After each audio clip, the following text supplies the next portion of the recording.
الحمد لله رب العالمين، والصلاة والسلام على عبد الله ورسوله المبعوث رحمة للعالمين، خاتم النبيين محمد وعلى آله وصحابه وأزواجه وذرياته أجمعين، ومن تبعهم بإحسان إلى يوم الدين. أشهد أن لا إله إلا الله وحده لا شريك له ولا ضد له ولا ند له ولا مثل له ولا مثال له، وأشهد أن محمدًا عبده ورسوله أرسله بالحق بشيرا ونذيرا. أما بعد، فإن الله جل وعلا يقول في كتابه: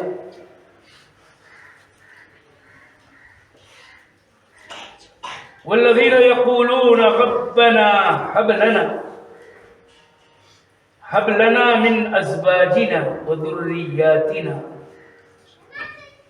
وذرياتنا قرة أعين واجعلنا للمتقين إماما. وقال رسول الله صلى الله عليه وسلم كما روى عنه الصحابي الجليل عبد الله بن عمر رضي الله عنهما: كلكم راع وكلكم مسؤول عن رعيته. الإمام راع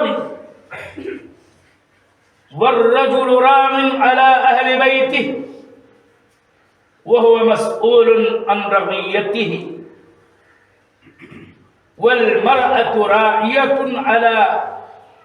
بيت زوجها وولده وهي مسؤولة عن رعيتها.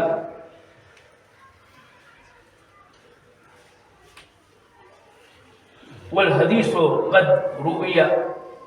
بألفاظ مختلفة، وهذا الحديث قد أخرجه الإمام البخاري رحمه الله، وكذلك الإمام مسلم رحمه الله في صحيحيهما.